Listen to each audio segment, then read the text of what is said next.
ರಾಜ್ಯ ರಾಜಕಾರಣದಲ್ಲಿ ಏನು ವಿಧಾನ ಪರಿಷತ್ನಲ್ಲಿ ಅಡ್ಡ ಮತದಾನ ಭಾರಿ ದೊಡ್ಡ ಮಟ್ಟದಲ್ಲಿ ಸದ್ದು ಮಾಡ್ತಿದೆ. ಅದರಲ್ಲೂ ಕೂಡ JDSನ ಶಾಸಕರಾಗಿರ್ತಕ್ಕಂಥ ಟಿ ದೇವೇಗೌಡರ ವಿಚಾರದಲ್ಲಿ ಸಾಕಷ್ಟು ಆಕ್ರೋಶ ಕೂಡ ವ್ಯಕ್ತ ಆಗ್ತಾ ಇದೆ. ನನ್ನೊಟ್ಟಿಗೆ ಈ ಬಗ್ಗೆ ಮಾತಾಡಲಿಕ್ಕೆ ಚಾಮುಂಡೇಶ್ವರಿ ಕ್ಷೇತ್ರದ ಪ್ರಭಾವಿ ಮುಖಂಡರಾಗಿರ್ತಕ್ಕಂಥ ಬೆಳವಾಡಿ ಶಿವಮೂರ್ತಿರವರು ಇದ್ದಾರೆ. ಅವ್ರನ್ನ ಮಾತನಾಡಿಸ್ತಾ ಹೋಗ್ತೀನಿ. ಸರ್, ಭಾಳ ಹಿಂದಿನಿಂದಲೂ ಕೂಡ ಕುಮಾರಸ್ವಾಮಿ ಅವ್ರಿಗೆ ಮನವಿ ಮಾಡ್ತಲೇ ಬಂದ್ರಿ, GT ದೇವೇಗೌಡರನ್ನ ನಂಬೇಡಿ ಅಂತೇಳಿ. ಈಗ ಆ ಕ್ರಾಸ್ ವೋಟಿಂಗ್ ವಿಚಾರದಲ್ಲೂ ಕೂಡ ಅವ್ರ ಮೇಲೆ ಸಾಕಷ್ಟು ಆಕ್ರೋಶ ವ್ಯಕ್ತ ಆಗ್ತಿದೆ. ಏನು ಹೇಳ್ತೀರಿ ಸರ್? GT ದೇವೇಗೌಡರು ಇವತ್ತಿಂದಲ್ಲ, ಮೊದಲಿಂದ ಅವ್ರು ಚಾಲಿ ಬಿಡಲ್ಲ. ನಂಬಿಕೆಗೆ ದ್ರೋಹ ಮಾಡೋದು, ಮೋಸ ಮಾಡೋದು ಬಿಡಲ್ಲ ಅವರು. ಈ ಸತ್ತು ಕೂಡ ರುಜುವಾತ್ ಮಾಡಿದ್ರು. ಅವರೇನು GT ದೇವೇಗೌಡರು ಅವ್ರ ಮನಸ್ಸಲ್ಲಿ ಏನಿದೆ ಅಂತ ಇವತ್ತು ಹೊರಗಡೆ ತೋರಿಸಿದ್ದಾರೆ. ಬಟ್ ಪಾರ್ಟಿ ಇದನ್ನು ಸಹಿಸಲ್ಲ. ಪಾರ್ಟಿ ತುಂಬ ಯೋಚನೆ ಮಾಡ್ತಾಯಿದೆ. ಇವ್ರ ಬಗ್ಗೆ ಸೀರಿಯಸ್ಸಾಗಿ ಕ್ರಮ ತಗೊಂಡು ಇವ್ರ ಮೇಲೇನು ಶಿಸ್ತು ಕ್ರಮ ತಗೋಬೇಕು. JDS ಕ್ರಮ ತಗೋತದೆ. ಸರ್, ಈಗ ನನ್ನ ಆತ್ಮ ಸಾಕ್ಷಿಯ ಮತ ಹಾಕಿದ್ದೀನಿ ಅಂತ ಹೇಳಿದ್ರು. GT ದೇವೇಗೌಡರ ಆತ್ಮದಲ್ಲಿ ಏನಿದೆ ಹಂಗೆ ಆದ್ರೆ ಅಂತ? ಆತ್ಮ ಸಾಕ್ಷಿಯಾಗಿ ಏನಿದೆ? ಕಾಂಗ್ರೆಸ್ಗೋ BJPಗೋ ಓಟ್ ಹಾಕಿದ್ದಾರೆ. ಆತ್ಮ ಸಾಕ್ಷಿಯಾಗಿ ಹಾಕಿದ್ದೀನಿ ಅಂತ ಹೇಳಿದ್ದಾರೆ. ಅವ್ರದ್ದು ದುಡ್ಡು ಇಸ್ಕೊಂಡಿದ್ದಾರೆ ಕೋಟಿಗಟ್ಟಲೆ. ಆತ್ಮ ಸಾಕ್ಷಿಯಾಗಿ ಓಟ್ ಹಾಕಿದೆ ಅಂತ ಅರ್ಥ ಬರಲಿಲ್ವಲ್ಲೇ? ಅಷ್ಟೇ.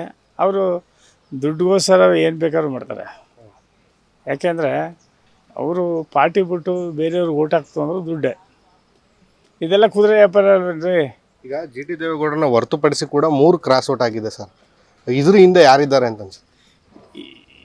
ಮಾಸ್ಟ್ ಲೀಡ್ರು ಈ ವಿಚಾರಕ್ಕೆ GT ದೇವೇಗೌಡ್ರೆ. ಕ್ರಾಸ್ ಓಟ್ ಹಾಕಿರೋರಿಗೆಲ್ಲ ಧೈರ್ಯ ತುಂಬಿರೋದೇ GT ದೇವೇಗೌಡರು. ಯಾಕೆಂದರೆ ಅವ್ರಿಗೆ ಅನುಭವ ಇದೆ. ಹೋದ ಸತಿನೂ ಎಲ್ಲ ಹಾಕಿದ್ರು, ಹಾಕಲಿಲ್ಲ. ಹೋದ ಸತಿನೂ ದುಡ್ಡು ತಗೊಂಡು ಇವ್ರು ಇಷ್ಟ ಬಂದವರು ಓಟ್ ಹಾಕೊಂಡ್ರು. ರೇವಣ್ಣವರು ಪಾಪ ಅಡ್ಡನೇ ತಡೆದ್ರು ಕೂಡ ಕಿತ್ಕೊಂಡು ಹೋಗಿ ಓಟ್ ಹಾಕೋದು ಗಿರಾಕಿ. ಇವ್ರು GT ದೇವೇಗೌಡರು ದುಡ್ಡು ಅಂದರೆ ಏನು ಬೇಕಾದ್ರೂ ಮಾಡ್ತಾರೆ. ಅವರು ಈಗಾಗಲೇ ಹೇಳ್ತಿರಲ್ಲ, ಅವರೆಕಾಯಿ ಮಾಡಿದೆ, ತಣ್ಣೆಕಾಯಿ ಮಾಡಿದೆ, ನನಗೇನೂ ಇಲ್ಲ, ಸಾಲ ಹೊತ್ಕೊಂತ. ಎಷ್ಟು ಕೋಟಿ ಆಸ್ತಿ ಇದೆ ಗೊತ್ತಾ? ಬೇನಾಮಿ ಹೆಸರಲ್ಲಿ ಮಾಡಿದ್ದಾರೆ. ಎಷ್ಟು ಕೋಟಿ ಆಸ್ತಿ ಇದೆ ಗೊತ್ತಾ ಇವ್ರಿಗೆ? ಇಡೀ ಮೈಸೂರು ಸುತ್ತ ಎಲ್ಲ ಇವ್ರದ್ದೇ ಆಸ್ತಿ. ಎಲ್ಲೆಲ್ಲವೇ ಅವೆಲ್ಲ ಬೇಕಾದ್ರೆ ಮಾಹಿತಿ ಕೊಡ್ತೀವಿ. ಅಷ್ಟು ಆಸ್ತಿ ಇದೆ. ನಾನು ಸಾಲು ಅಂತ ನಾನು ಬಡವ ಅಂತ ಹೇಳ್ತಾರಲ್ಲ, ಬರೀ ಸುಳ್ಳು. ಒಂದು ಕಾರ್ಯಕ್ರಮ ಮಾಡಿದ್ರು ಅವರ ಮಡದಿ ಸನ್ಮಾನ ವಿಚಾರದಲ್ಲಿ ಭಾಳ ಭಾವುಕರಾಗ್ಬಿಟ್ರು.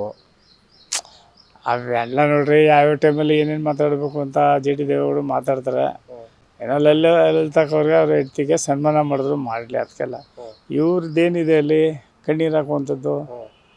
ಏನೋ ಅಲ್ಲಿ ನಮ್ಮ ಸ್ವಾಮೀಜಿಯವ್ರು, ಚುಂಚನಗಿರಿ ಸ್ವಾಮೀಜಿಯವ್ರು ಕುಂತಿದ್ರಲ್ಲ, ಏನೋ ಕನಿಕಳನ್ನ ತೋರಿಸ್ಬಿಟ್ಟು ನಮಗೆ ಪಕ್ಷದಲ್ಲಿ ಟಿಕೆಟ್ ಕೊಡಿಸ್ಲಿ ಅಂತ ಅವ್ರಿಗೊಂದು ಸ್ವಲ್ಪ ಕನಿಕರ ಬರಲಿ ಅಂತ ಮಾಡಿದ್ದಾರೆ. ಇವೆಲ್ಲ ಸುಮ್ಮನೆ ಕಣ್ಣು ಒರೆಸೋದು. ಇವೆಲ್ಲ ನಾಟಕ. ಆ ನಾಟಕ ಈ ಥರ ಆಡೋದ್ರಲ್ಲ ಎತ್ತಿದ ಕೈ. ಸರಿಗೆ GT ದೇವೇಗೌಡರ ವಿಚಾರದಲ್ಲಿ ಸಾಲು ತಪ್ಪುಗಳಾಗ್ತಾನೆ ಇದೆ. ಯಾವ ರೀತಿಯ ಒಂದು ಶಿಕ್ಷೆನೂ ಕೂಡ ಅವ್ರಿಗೆ ಪಕ್ಷದಿಂದ ಆಗ್ತಿಲ್ಲ. ಈಗ ಇಂಥ ದೊಡ್ಡ ಹಿನ್ನಡೆ ಆಗಿದೆ ಪಕ್ಷಕ್ಕೆ ಕ್ರಾಸ್ ವೋಟಿಂಗ್ ವಿಚಾರದಲ್ಲಿ.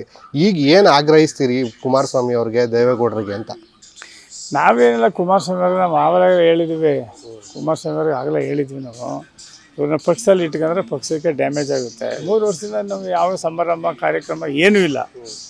ಇವರು ಯಾರೋ ಒಂದಷ್ಟು ಫಾಲೋವರ್ಸ್ ಇದ್ದಾರೆ, ಅವ್ರನ್ನ ಕಟ್ಕೊಂತ ಇರ್ತಾರೆ ಜೊತೆಲಿ. ಅಷ್ಟು ಬಿಟ್ಟರೆ ಪಕ್ಷದಲ್ಲಿ ನಿಷ್ಠಾವಂತ ಕಾರ್ಯಕರ್ತರ ಜೊತೆಲಿ ಯಾರೂ ಇಲ್ಲ. ಕುಮಾರಸ್ವಾಮಿ ಅವ್ರು ಬಂದಾಗ ನಾವು ಹೋಗ್ತೀವಿ, ಎಲ್ಲ ನಿಷ್ಠಾವಂತ ಕಾರ್ಯಕರ್ತರು, ಅವರು ಮಾತಾಡ್ತೀವಿ, ಇರೋ ವಿಚಾರ ಹೇಳ್ತೀವಿ. ಈಗ ಕುಮಾರಸ್ವಾಮಿ ಅವ್ರಿಗೆ ಎಲ್ಲ ಅರಿವಾಗಿದೆ. ಇನ್ಮೇಲೆ ಅವ್ರ ಬಗ್ಗೆ ಕ್ರಮ ತಗೊಂಡು ಇದರಿಂದ ಡಿಸ್ಮಿಸ್ ಮಾಡೇ ಮಾಡ್ತಾರೆ. ಅದಕ್ಕೂ ಮುಂಚೆ ರಾಜೀನಾಮೆ ಕೊಟ್ಟು ಗೌರವದಿಂದ ಇದ್ರೆ ಒಳ್ಳೆಯದು. ಓಕೆ. ಇದಿಷ್ಟು ಚಾಮುಂಡೇಶ್ವರಿ ಕ್ಷೇತ್ರದ ಪ್ರಭಾವಿ ಮುಖಂಡರಾಗಿರ್ತಕ್ಕಂಥ ಬೆಳವಾಡಿ ಶಿವಮೂರ್ತಿ ಅವರ ಮಾತಾಗಿರ್ತಕ್ಕಂಥದ್ದು. ಕ್ಯಾಮ್ರಾ ಪರ್ಸನ್ ಉದಯ್ ಜೊತೆ ಸಂದೀಪ್ ಕುಮಾರ್, ಅಶೋಕ ನ್ಯೂಸ್, ಮೈಸೂರು.